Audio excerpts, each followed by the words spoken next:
Welcome to Auto News Talk. So what if I told you the most dangerous thing you can do at a car dealership isn't, overpaying for undercoating, but simply handing the salesperson your driver's license? Yeah, it sounds crazy, but it's completely true. Right. I mean, when you think about the modern car business, it is incredibly easy to get mesmerized by the shiny surface. You've got the massive dashboard screens, the hundreds of horsepower, all these wild autonomous driving claims. It's all engineered to capture your imagination. It is, it's a brilliant distraction, honestly, because automakers are pushing the absolute outer limits of futuristic performance, and dealerships are handing the reins of customer service over to artificial intelligence. Yeah. But beneath that high-tech gloss lies this massive, completely unglamorous struggle just to get the absolute basics right. The real battleground in the auto industry right now is about securing simple customer data without violating federal law or, trying to squeeze out a razor-thin profit margin on a billion-dollar balance sheet. It feels a lot like a brand new smartphone. On the screen, it's sleek, it's frictionless, you tap an app and magic happens. But behind that glass, there is an incredibly messy, complicated web of background code and plumbing required just to keep the device from crashing. That is a perfect analogy. So to help you understand this chaotic landscape, we're going to walk through the entire life cycle of the car business as it operates in this new era. We'll start on the showroom floor, where customer data and follow-ups are undergoing a really rocky digital revolution. From there, we'll move into the actual vehicle lineups, which are experiencing massive product shifts and some pretty unexpected safety recalls. And finally, we'll look at how all of this impacts the bottom line of a global automaking giant. So the showroom floor is actually the perfect place to start. Because before a vehicle ever drives off the lot, the dealership has to master two fundamental, like you said, background code steps. Right. Getting the customer in the door and verifying exactly who they are. Yeah. And both of those steps are experiencing severe operational friction right now. Okay, let's talk about getting the customer in the door first. Because I was looking through an industry report detailing how dealerships are modernizing their business development centers, the BDCs, with artificial intelligence. Yeah, that report is eye-opening. It really is. The primary insight jumping out of this analysis is that dealerships basically need to stop obsessing over their speed to lead time and start tracking their actual customer connectivity rates, which made me wonder, why is there such a massive pivot away from just answering emails quickly? Well, because for a long time, the golden rule in auto sales was just responding to an internet inquiry as fast as humanly possible. I mean, the assumption was always that speed equaled success. Sure, get to them before the guy down the street does. Exactly. But what this report highlights is that a lightning-fast initial response is completely useless if the follow-up drops off entirely. Oh, wow. Yeah.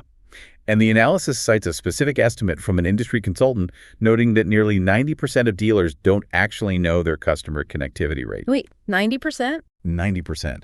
Meaning they have absolutely no idea how many of those initial inbound clicks are actually turning into real two-way conversations. That is a staggering blind spot for a business entirely built on communication. It really is. And the mechanics of fixing that blind spot sound exhausting. Like the report notes, it can take up to 21 contact attempts to fully exhaust a single lead. 21. And that volume is exactly why artificial intelligence is being heavily deployed. Dealerships are bleeding major sales opportunities because human employees simply lose track of interested shoppers in that messy middle phase. Nobody wants to make the 15th phone call, Yeah, I get that. So the experts in this rundown emphasize that conversational AI is stepping in purely as an operational support tool. It maintains constant after-hours engagement and keeps the CRM, the customer relationship management software, organized. Okay, but I have to push back on the reality of that experience. Go for it. Imagine you are cross-shopping a minivan at 11 o'clock on a Sunday night. By Tuesday morning, your phone has buzzed 21 times with robotic check-ins and automated emails. Right. You haven't even seen the car yet, and you already want to block their number. Doesn't an AI handling 21 touch points risk totally alienating the shopper before a real human even says hello? That is the exact limitation the report flags, actually. The analysts suggest dealerships use mystery shopping to test their own processes from the outside. Oh, to see what it actually feels like. Exactly. Because the open question left hanging is whether the intended customer experience actually matches reality when AI handles the top of the funnel. A dealership might think they're providing attentive round-the-clock service, while the customer feels like they are being spammed by a relentless algorithm. Right. Stop texting me. Exactly. The AI can hold the line and answer basic questions on a weekend, but human employees are still required for building relationships, showing empathy, and actually closing the deal. It's a delicate balance. Well, then, okay, let's assume the AI gets it right. The customer feels heard, they walk into the showroom, and they're ready for a test drive. This is where a massive new risk emerges, and it brings us back to that initial question about the driver's license. Yeah, this is where the industry's digital plumbing gets genuinely dangerous. Yes. A separate analysis covering dealership compliance risks outlines how handling a driver's license is no longer just some simple operational task. It has completely morphed into a high-stakes technology, privacy, and compliance minefield. The details in this compliance breakdown are wild, particularly the way the federal government views a local car lot. It points out that because dealerships arrange financing for vehicles, they are legally treated as financial institutions under the Gramm-Leach-Bliley Act. Which is huge. That classification changes everything. Under the Federal Trade Commission's safeguards rules, a dealership has the same fundamental duty to protect your data as your local bank. That's crazy to think about. It is. If a salesperson takes a photo of your ID on their personal smartphone or scans it into an unencrypted customer database, they are violating federal law. Dealerships face severe regulatory scrutiny and massive fines if they lack documented information security programs, encryption, or multi-factor authentication. Let's unpack the unencrypted database part, because that sounds a bit abstract, but the reality is terrifying. Yeah. Putting a high-resolution photo of someone's ID into an unencrypted CRM is essentially like a bank living everyone's social security cards in a cardboard box in the lobby. That is exactly what it's like. Anyone with basic access can just reach in and take it. And making it even more complicated is the rise of mobile IDs. Yeah. Digital wallets from Apple and Google mean that old-school physical copiers in the back office are becoming completely obsolete. They are obsolete because a mobile ID isn't just a picture of a license on a screen. It's a cryptographically signed credential. It involves a secure digital handshake between the smartphone and the state's Department of Motor Vehicles to prove authenticity. You can't just slap a smartphone face down on a Xerox machine and expect it to verify anything. And verification is more critical than ever. The compliance report points out a really alarming statistic: fraudulent ID presentations at dealerships and rental counters have surged 21%. 21%, that's a massive jump. It is. And AI-generated fake IDs are now sophisticated enough to mimic holograms, barcodes, fonts. They easily beat a basic visual check by a salesperson. Which means dealers desperately need verification tools that actually ping DMV records and fraud databases in real time. But the analysis highlights a major limitation here. What's that? Those high-tech verification tools are completely useless if they are attached to insecure storage practices. Ah, Yeah, if a dealer perfectly verifies an ID, but then leaves that highly sensitive data sitting in a shared drive without access logs, they're still facing massive compliance exposure. It leaves us with a glaring open question. Do the current IT processes at most local dealerships actually match the extreme sensitivity of the data they are collecting? given the reliance on personal smartphones and legacy software we just talked about, I'm guessing the answer for many is a resounding no. Probably not. So dealerships are wrestling with AI follow-ups and trying to avoid federal data violations. Meanwhile, the actual metal they're trying to sell, the cars themselves, represent this chaotic mix of futuristic performance, sudden cancellations, and bizarre physical flaws. The product side of the industry is experiencing a profound identity crisis right now. A rundown of auto industry headlines covering market trends illustrates this perfectly. Yeah, I saw that. The defining pressures for automakers are aggressive electrification, pricing volatility, sudden product cuts, and an endless wave of safety recalls. The market is completely fractured. I mean, one headline from that rundown highlights a $30,000 electric Ford truck fully integrated with Apple Maps. Yeah. And then right next to it, you have a completely unhinged gas-powered Ram street truck boasting 777 horsepower. It feels like automakers are throwing darts at totally different boards hoping something sticks. And vehicle lineups are incredibly volatile as a result. That same digest notes, the Honda Prologue is dead after just 3 years on the market, and the Land Rover Discovery Sport has been axed entirely. Wow. Yeah, vehicles are being rushed to showrooms to capture market share and then pulled just as quickly to preserve cash. And amidst all this high-tech ambition and financial maneuvering, there are the physical defects. There's a memorable detail in that headline feed that captures the irony perfectly. The seats. Yes, Ford issuing a safety recall for unexpected reclining seats. I mean, think about that. Automakers are pouring billions of dollars into autonomous driving algorithms and massive interactive touchscreens, and yet the industry still struggles with a physical seat that just stays upright.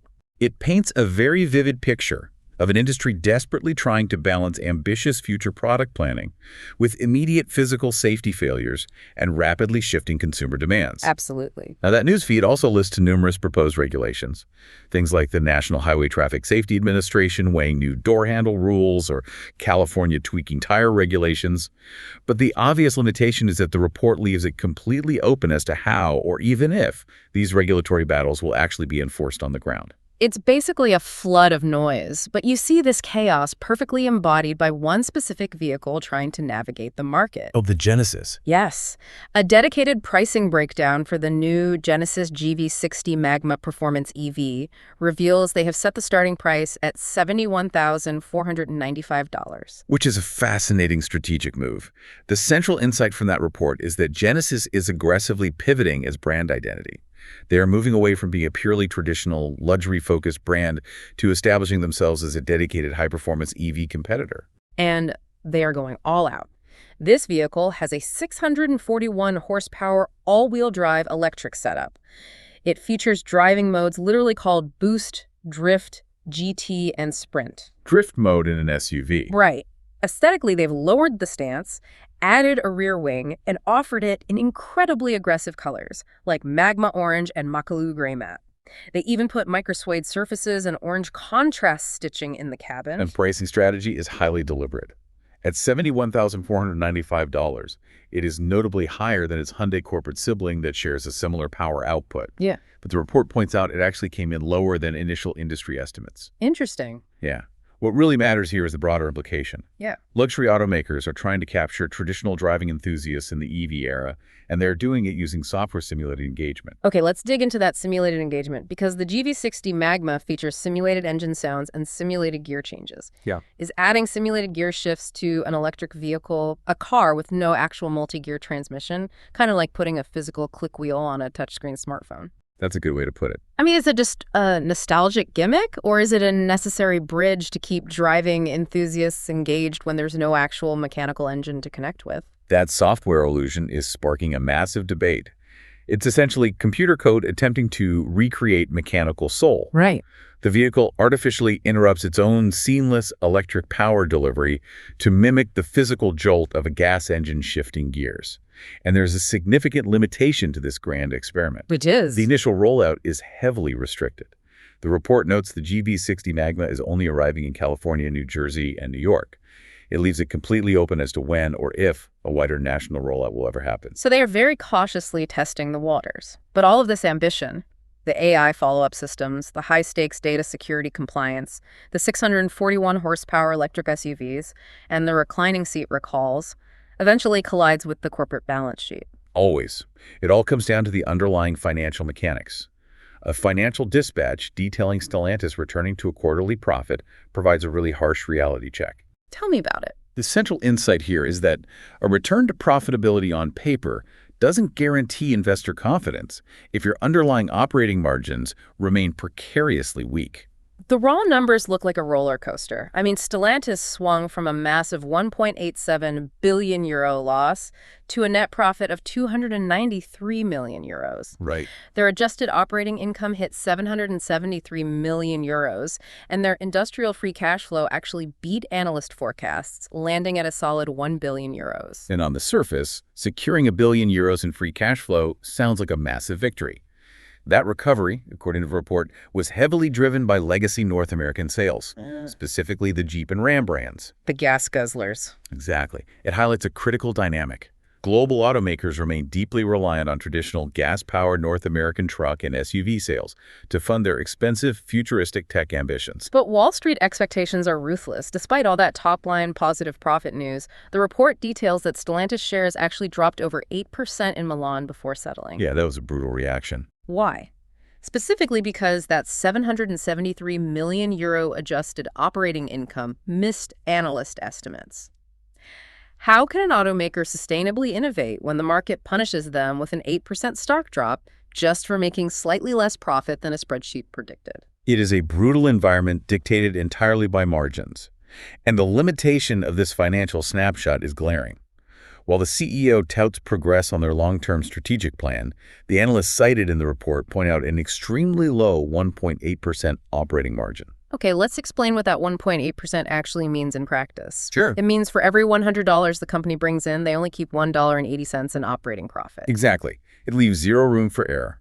A slight disruption in the supply chain, a minor labor dispute, or shift in interest rates wipes out that margin instantly. Boom, it's gone. Yep, that leaves a massive open question. Is this legacy North American demand actually durable enough to sustain a long-term corporate turnaround?